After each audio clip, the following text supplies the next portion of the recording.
Lucy, 20, female. Recently celebrated my 20th birthday almost 3 days ago. I live with my mom, stepdad, stepsister. My stepsister is 15 years old, but she's the worst 15-year-old I've had the misfortune of meeting. She's arrogant, mean, and always tries to compete with me. We hate each other, and always have, because she's just a crappy human being. That's all. My dad passed away when I was 3 years old, and I barely have any memories of him. But I do have plenty of memories of fighting with my mom from my childhood, which made me think that had my dad still been around, I would have had an easier time growing up with my mom. She married my stepdad when I turned 16, and he moved in with us. But she'd been with him since I was 13. So after 3 years of dating, they got married and moved in together. Even before their marriage, my stepsister was a total brat. And once my stepdad moved in, she became much more difficult to tolerate, because she was now 10 times more annoying and constantly kept trying to take a dig at me and pick fights. I told my mother about this several times and even complained about her behavior to her dad, but they dismissed it as normal sibling rivalry and refused to interfere as they believed that she'd grow out of it. But I knew the real reason that they wouldn't interfere was because my stepsister was the golden child of the family for both of them. Of course, my stepdad would always take her side since she was his biological daughter, but even my mother would go out of her way for her, and that was what really hurt, because she'd never do that for me. Growing up with my mom, I realized that we were fundamentally different people, and she didn't like it one bit. I was a little tomboyish as a kid, and was more into sports and games and cars, while my mother wanted me to learn makeup right from the age of 7, learn to do my hair and wear dresses instead of my shorts. I'm not saying there's anything wrong with these things, but they just weren't me, and I didn't feel like I could properly express myself if I was constantly trying to impress my mom. And that led to a lot of fights between us. She always pushed me to do more feminine things when I didn't want to, and just be a mini-her all the time. But I didn't like that and would fight back. I was my own person, but she never understood that, let alone respected. But my stepsister was the kind of daughter she'd always wanted, which is why I guess she took a liking to her instantly. And that really broke me even as a teen, because here I was trying my best to make my mother like me for who I am. And suddenly this girl comes along and takes her away from me for my stepsister. My mom became the mother that I'd always wanted, and there was really nothing sadder than that for me. It was bad enough that my mom was now on her side, and my stepsister would make it even worse with her arrogant behavior. I just couldn't stand her and wanted to leave for college as soon as I could. So I was really happy on my 18th birthday because I graduated from high school, and soon enough I'd be on my way to the college of my choice. I already had a sports scholarship in the bag because I play lacrosse, and I'm supposed to make the move in the fall. So I'm all set to leave this place behind. And that's why I'd expected my mother to surprise me for my 18th birthday, since this will be the last one. I'd be celebrating at home with her. This year onwards, I'd only come back home for the holidays, so I expected some enthusiasm from her. But I guess I'd forgotten just how unwelcome I was ever since my stepsister came along. I was a fool to expect anything at all. Not only had my mother not done anything special for me, but in the afternoon when the house was empty, she sat me down to have an important discussion about the future. She told me that my stepsister was supposed to start college in a few years' time, and since she wasn't a student athlete, she wouldn't have a sports scholarship as I did. And her grades weren't good enough for her to qualify for an academic scholarship either, which meant that she'd have to pay her tuition in full. So my mother now wanted me to help pitch in for my stepsister's college fund, or else I wouldn't be welcome to live here anymore. I was shocked by that last bit. And when I asked her to repeat herself, she explained that she and my stepdad had decided that they'd start saving up for my stepsister's college fund now to avoid any financial trouble in the future. And since I was an adult now, they expected me to contribute as well, or else they wouldn't let me live here anymore. As a member of this household, I had to pitch in or leave permanently. I was stunned that she was even making this demand because obviously I wouldn't be able to help, and to say that they would cut me off if I didn't help my horrible stepsister out was just nuts.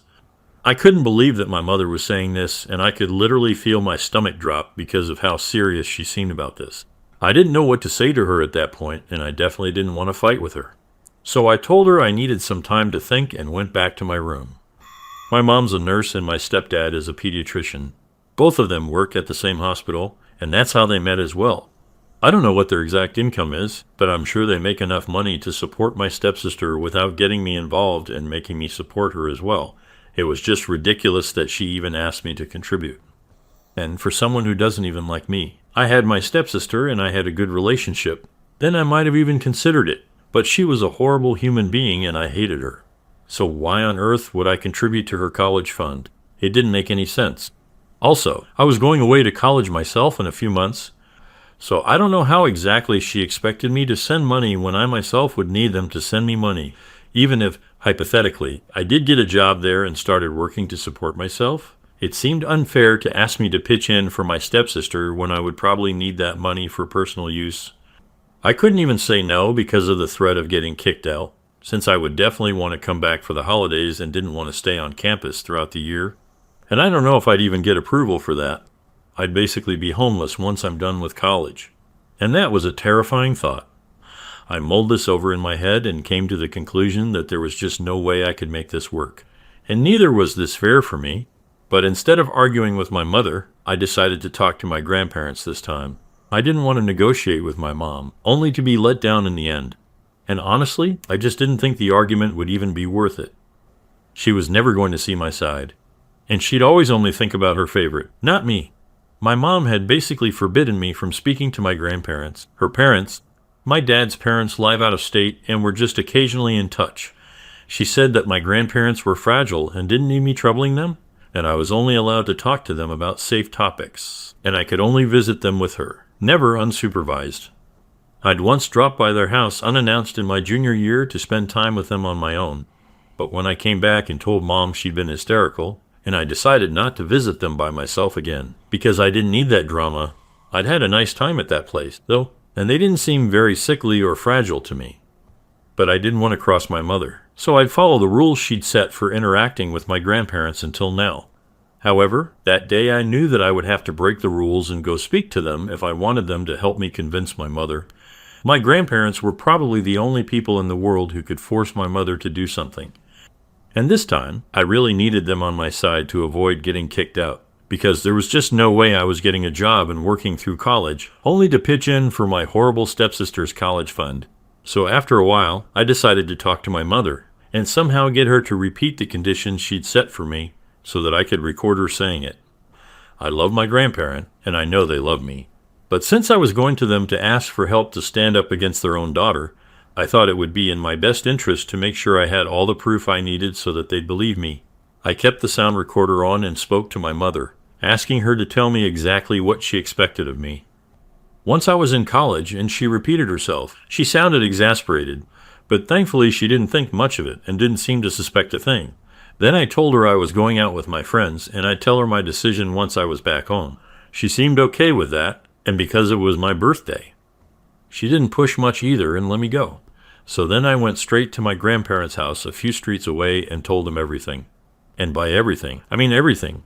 Initially, I'd only meant to tell them about the absurd demand that my mother had made and how she'd kick me out if I didn't contribute. But soon enough, I found myself spilling over with emotions, and then I was just crying while I tried to explain my situation to them. I guess I wasn't dealing with my mother's rejection of me as well as I'd like to believe. I told them all about how badly I was treated at home, and they seemed shocked while I was talking, because whenever I visited them with my mother, I seemed relatively happy and relaxed.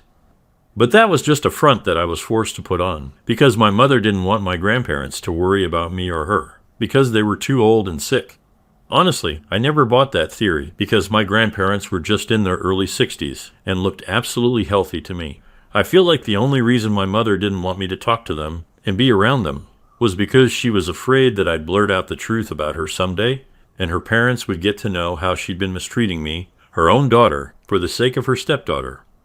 Then her parents would be furious with her, and she'd be in huge trouble, which is precisely what happened after I tell my grandparents everything. They comforted me for a while and told me that they'd fix everything. I didn't know what exactly they meant by that. Once I regained my composure, they handed me a $10 bill and told me to get out with my friends that evening because it was my 18th birthday and I should make it special for myself. They promised me that they'd make everything right and I wouldn't have anything to worry about by the time I was back, which made me feel a lot better. So I decided to hang out with a couple of my friends because they'd been trying to get me to come hang out with them that day anyway. I must have been out with my friends really late because I didn't want to go home and also because I was finally celebrating my 18th, the way it was meant to be celebrated. Around 9, I received a text from my grandparents asking me to come back to their place instead of going home. So I did exactly that.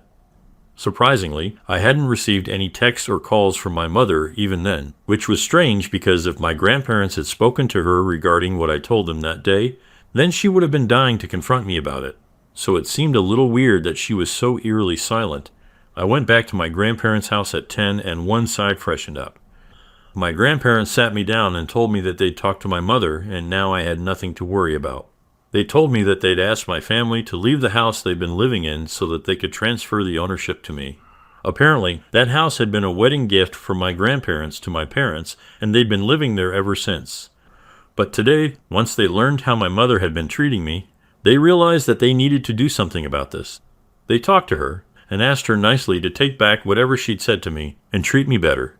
But instead of admitting that she'd messed up, she decided to be disrespectful and told my grandpa to mind his own business instead of interfering in matters he didn't understand. She actually believed that now that I was an adult, I needed to start earning and giving back to the family, or else I wouldn't have a place in her home anymore. That infuriated my grandpa because of how unfair it was. And after a really nasty argument, he told her that she needed to vacate that house since it was still legally his property, as he'd never formally transferred the ownership to her, and he still had the power to evict her. So she could either choose to be a better mom to me or leave the house. And she'd chosen the latter. No surprises there. She told my grandpa that her priority was her own family now and not me, as if I wasn't a part of her family and wasn't related to her by blood, and said that she'd empty that house by the end of the week. If that's what he wanted, then disconnected the call. So that was why I hadn't heard from my mother. My grandparents also explained that it wasn't just what I told them today that had made them take this drastic step, but it was how she'd been behaving with them for the past couple of years, ever since she got married. She believed that her husband and her stepdaughter were the only family she needed now and would visit her parents only once or twice every 2 months. They've given up trying to make her visit more often, but they would ask her to at least let me talk to them or come visit them. And to that, she'd always make up some excuse and claim that I was too busy, which I really wasn't. She just didn't want to let me come see my grandparents out of fear that I would tell them the truth. She'd very cleverly manipulated all of us into staying away from one another for her own selfish reasons. And now it had all finally blown up in her face, because now she had to vacate the house she'd lived in for almost 2 decades. All thanks to her manipulation and deceitfulness. I was really upset that she decided to choose my stepsister over me, but I was even more disgusted and angry that she'd actually thought that this was all justified. Somehow I was disheartened at the time, but I'd also given up any hope that my mother would ever love me as much as she loved my stepsister, and had started to see her for the person she really was. I didn't expect anything from her anymore. I was actually kind of glad that I was spending the night at my grandparents' place, because I absolutely didn't want to see or hear from my mother at the time. I hated the fact that I was her daughter, and I hated her for what she'd done even more. The next morning I went back home with my grandpa to pack some of my clothes and the essential belongings so that I could move in and live with my grandparents until my mother and her family vacated the house. It was around noon, but nobody had left for work, and even my stepsister was at home. All of them looked angry and disappointed, but I didn't speak to them and walked straight, past them to get to my room and pack my stuff up. My grandpa had accompanied me inside and helped me pack. But around 10 minutes into it, my mother came into the room and demanded to speak to me in person. I said no, but she kept insisting. So I finally caved and let her take me aside so that we could talk. She told me that she'd been bluffing on the phone with her dad, but she couldn't actually afford to move out on such short notice. And now she needed me to talk to Grandpa to fix this. I was appalled that she even had the audacity to make another demand from me after whatever she'd done. So I obviously said no right to her face point blank and told her that she'd lost the right to even speak to me after what she'd done. She'd made her choice, and now she had to stick to it. And then she said that she didn't really mean for me to get hurt, and was only trying to teach me to be responsible when she asked me to pitch in for my stepsister's college fund. She had tears in her eyes while she told me that if I just deemed her worthy of one conversation, and instead of going straight to my grandparents to complain about her, then I would have known that my mom didn't actually mean anything. She'd said she only wanted to teach me to be responsible with my money. And all of the money that I would send for my stepsister's college fund would actually go into a separate account that she planned to let me have later on. If I talked to her about my feelings just once, Then she told me the truth, and I would have known that she was never going to kick me out, and especially not over something as petty as this. But apparently I would get her kicked out of her own home, and that really hurt her. She told me I was free to do whatever I wanted to, but asked me to remember that she did love me, and always wanted the best for me. I was dumbstruck and had no idea what to say. It's been 2 days and I haven't talked to anyone about this. I don't even know if my mom was being honest or not, but the guilt is just eating away at me. I can't talk to my friends about this, and I definitely can't talk to my family. So, I'm here for answers. 84 complaining to my grandparents about my mother when she threatened to kick me out if I didn't pitch in for my stepsister's college fund. Okay, so first of all, thanks for all the advice and kind words. I did tell my grandparents about what my mother had told me the other day, and he seemed really skeptical about it because he thought it was really unlikely that my mother intended to save that money for me and was definitely bluffing right now to manipulate me yet again so that I'd let them stay. And I agreed with my grandpa. I'd become a little emotional, but honestly, there was no way my mom had suddenly turned a new leaf. The only way to find out whether she was sincere or not was to put her to the test on the off chance that she actually meant what she'd said the other day. So I called her and told her that I thought things over, but I still would prefer for my grandpa to transfer the ownership of the house to me now, just in case. She sounded a little shocked in the beginning and tried to reassure me that I had nothing to worry about, but when I insisted, she became hostile and started accusing me of not trusting her. So I argued with her, saying that I couldn't just trust her.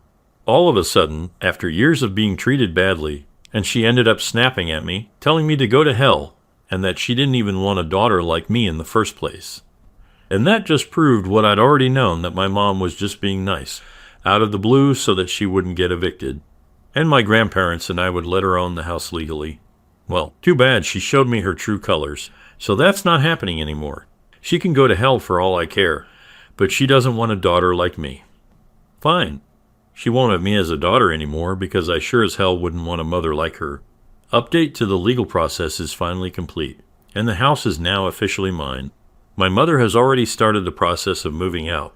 Initially, she had just a week, but my grandparents and I were kind enough to extend that to 2 weeks, and now she has around 4 days to be gone. My grandparents are also planning to sell off the house they're residing in currently so that they can move in with me and take care of the house in my absence when I leave for college. I think it's a fabulous idea, and I can't wait to start my new life. Update 3. Hey, so this is probably going to be my last update for a while, now that things have finally begun to fall into place for me. My mother moved out today, but not before she handed over the keys to me and reminded me very nastily that I regret this in the future. I don't understand why she's so bitter since she was lucky enough to find an apartment close enough to the school and her workplace on such short notice. It's a much smaller place, but she should learn to be grateful. Like I'm grateful for my wonderful grandparents and my friends who have been nothing but supportive of me ever since I let them know what I've been going through. I'm also thankful for you guys here because in spite of being complete strangers, everyone here was really kind to me, and I truly appreciate that so much. I'm typing this out on my old laptop, in my old room, in my old house, but with a family who actually loves me, now. And in a few months, I'll be moving away to start at a college of my choice. Now I'm finally living the life I always wanted, and I really couldn't be happier about it.